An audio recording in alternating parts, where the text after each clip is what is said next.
the feints, the foot movement, the way he lands shots. He fights like a boxer. He doesn't fight like a guy who's trying to box in a celebrity boxing match. Let that sink in. Jake That's Paul, boxing, Gervonta Davis is so crazy. 135 versus 200. That is, if I'm not mistaken, a 92-pound weight difference. Almost a 100-pound weight difference. It's insane. Let's say he comes in at 200 pounds. It's still a 65-pound weight advantage, which is absolutely ridiculous. Joe Rogan has caused a stir in the combat sports world with his bold prediction ahead of the Jake Paul versus Gervonta Tank Davis showdown. The UFC commentator claimed that Jake Paul's sheer size and weight advantage could be enough to end Tank's career. If the two meet in the ring, Rogan emphasized that while Davis is one of the most explosive punchers in boxing, he is simply too small to handle Paul's power reach and physicality. My opinion is, I just want to say, in case someone calls me into court, I'm a fucking idiot and I don't know nothing.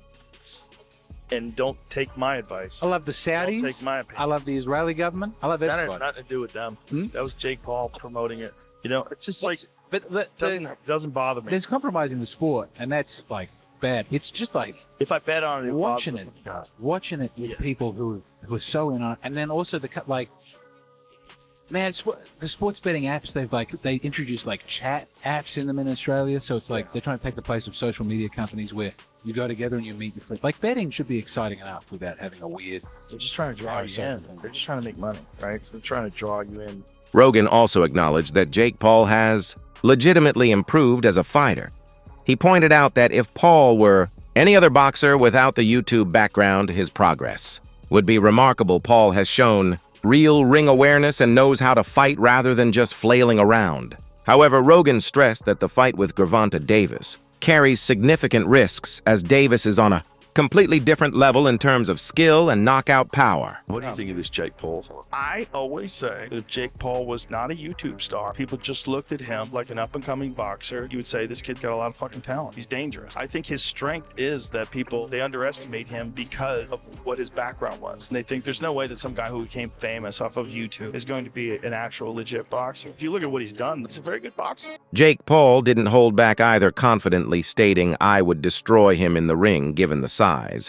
His assertion, though, wrapped in respect for Davis's skill, immediately sparked backlash. Critics argue that such bravado undermines the seriousness of the matchup, reducing it to mere showmanship, with Paul weighing near 200 lbs as a cruiserweight, and Davis fighting at lightweight, the vast size. Disparity only amplifies concerns that this might be more of a spectacle than a legitimate contest.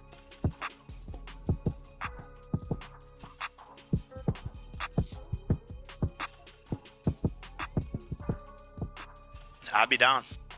Let's run it. Like, I'd be super down. I don't know. Gervonta needs Jake Paul. Let's be clear, right? Is there a height limit in boxing? For Tank, there's no way that this goes well for Tank Davis. Because if he wins, they go, oh yeah, world champion. Of course you were supposed to beat that YouTuber. If he struggles but wins, they go, ooh, Tank is washed. He struggled against Jake Paul. He still won, but he had a hard time. And then, of course, if he loses to Jake Paul. And him and boxing lose their credit. Rogan's comments came alongside multiple announcements. The fight scheduled for November 14th. 2025 at the Casaya Center in Miami will be an exhibition bout consisting of 10 rounds and streamed on Netflix. The agreed catch weight is reportedly 195 lbs, a significant increase from Davis's typical fighting weight of 135 lbs and well above Paul's usual cruiserweight weight. My point still stands where it stands. Jake Paul wins this fight. I already bent Gervonta Davis in the DMs. We lost the bet. Guys, obvious Jake wins this fight. If you guys know anything about fighting, you know about weight classes. Do you know that Jake's been training for actual years? He's been locked in. Oh my days. Jake Paul versus Tank Davis. Is this real? This can't be real. Because he was talking about fighting Joshua, which is heavyweight. And now he's saying about fighting Tank. Nah, this can't be. Netflix as well. I need to go and do some checks and see if like the main pages are posted this. But Jake Paul's posted it. It says Friday, November 14th. It's in Atlanta, State Farm Arena. This is random, no? Boxing professionals and analysts have also voiced their concerns. Their perspectives range from cautious optimism to outright skepticism regarding the legitimacy and safety of the fight. Many believe the size disparity could lead to an unsafe contest, with others questioning whether this fight should even be happening at all. Oh, Jake Paul is fighting Gervonta Tank Davis. Chilaquiles, chilaquiles.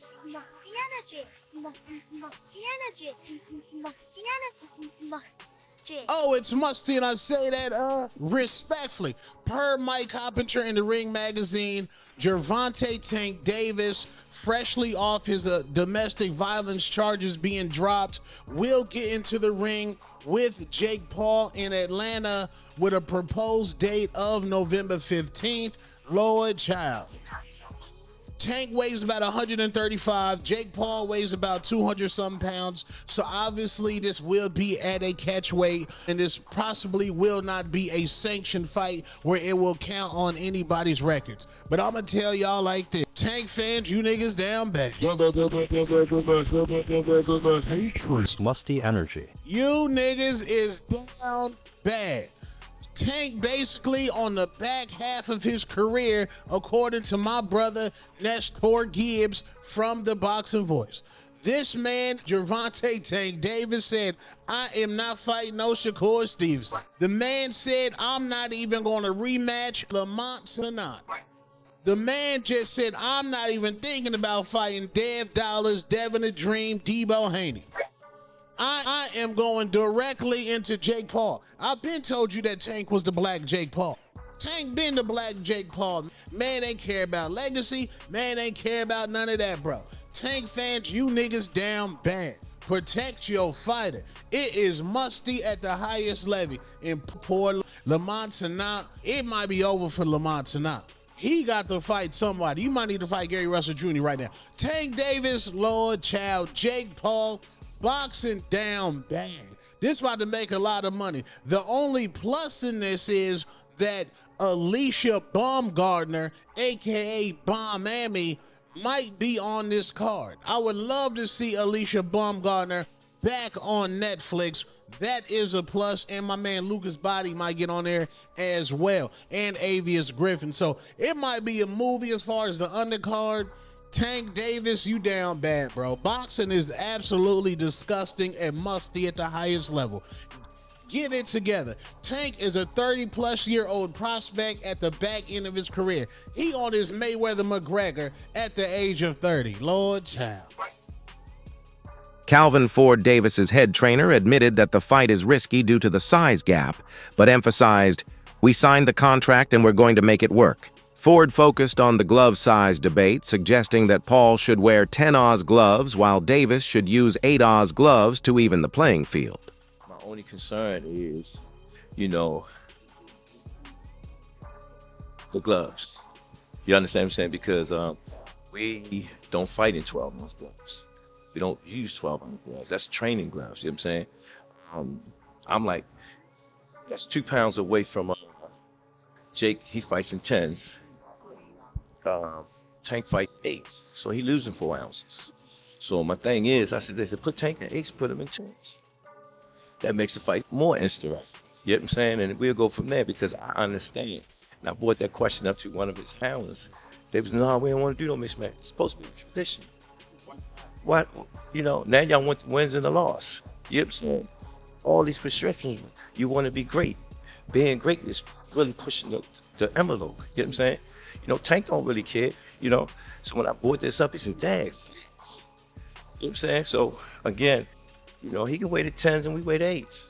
Then we got... Initially, Davis's team was preparing for a rematch with Lamont Roach Jr., but when the opportunity to face Jake Paul arose, they saw it as a blessing. Ford acknowledged that while the Roach rematch made sense in sporting terms, the Paul fight offered greater exposure and financial reward. He defended the decision, saying that sometimes a fighter must take risks and seize opportunities when they arise, even if they are not the most competitive. The chairman of the Georgia Athletic and Entertainment Commission, the commission that is going to be voting whether or not to approve Tank Davis and Jake Paul. His name is Rick Thompson.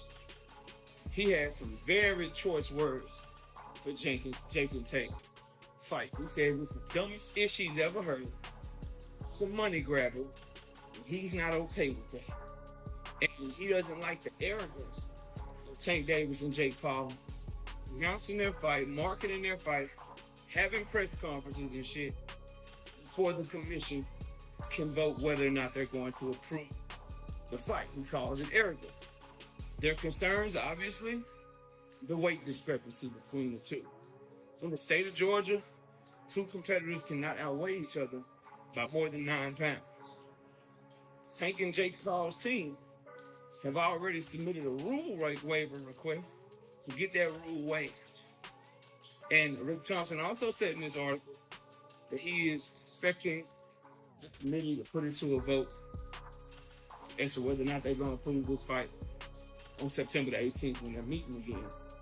Also, we got some insight that USA Today tried to reach out to other members of the committee, and all of them declined to comment on what's going on.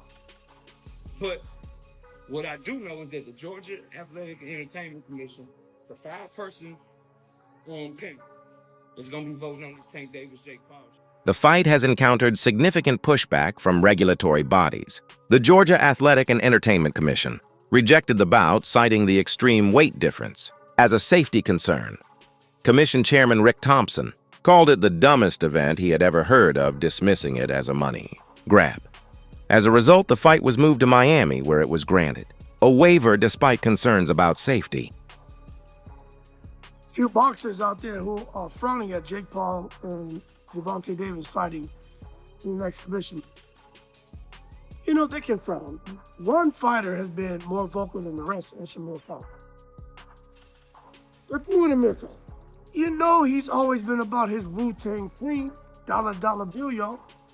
Now he's mad because Gervonta Davis and Jake Paul figured out a way to rob the bank, like Mayweather and Conor McGregor did.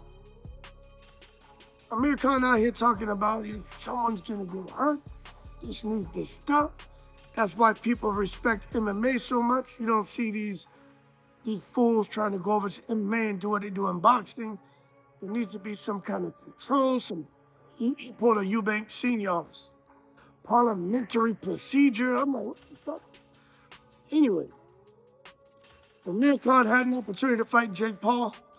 All it is, hey guys, do the right thing and stop this social media nonsense. All fighters should stick to fighting with the boxing and MMA. We shouldn't be crossing over, doing this misfits, fighting YouTubers or fighting Jake Paul. On this fight, a really bad mismatch. And you know what? Whoever the promoter is and that's agreed Gervonta to fight, and whoever the promoter is to fight for Jake Paul to say fight this little man. I mean, that's wrong, man. I mean, that's just like torturing someone. Yeah? I mean, going in there and hurting someone is just not fair on Davis. But like I say, you don't know what position Davis is in. I heard that he's been having a lot of legal problems and he's been arrested a couple of times for a couple of felonies and stuff I've seen with his ex-wife and stuff. So you know what? You don't know what's going through his head. Maybe he just wants to cash up and walk away from the sport. And maybe this is a great opportunity for him where he's seen this fight come up and he's like, fuck it, I'll take it. But, yeah, I mean, yeah, I think they're making boxing a joke, really. Yeah. One day someone's going to end up getting hurt so badly, then it's going to definitely destroy them. Former world champion Amir Khan also criticized the fight, calling it disgusting and raising concerns that mismatched exhibition. Bouts like this could lead to real injuries and harm the reputation of the sport. Khan emphasized the importance of weight classes and proper sanctioning, arguing that Davis should be challenging top-tier boxers instead of participating in a spectacle that diminishes the integrity of boxing. He warned that this fight, with its massive size gap, could seriously jeopardize both the safety of the fighters and the sport's credibility. What do you think about the rumors of Tank and Jake fighting? Man, Tank disrespectful to the sport if he chooses that over fighting with me. I'm the best fighter in the sport. I've been telling him that. He called cap on it. So if you're going to call cap and say I'm not who I say I am, come prove it. Maybe he'll fight Jake Paul instead. What do you think of that? I think that's terrible. Why? I mean, I get it because at the end of the day, it's the money business, and you want to make the most money. But from what I'm hearing, he can make more money in a fight with me. And if that's the case, why not fight me? Sure. Do you think he beats Jake Paul? Do I think he beats Jake? Yeah. I mean, There's a huge size advantage, though. it is, but I think Tank got the skills to make sure he come out on top. Do you think that Jake has gone better? Yeah, I think actually Jake got tremendously better from the time frame that he started till now. And in the right situation, I also could see him become a world champion. Really?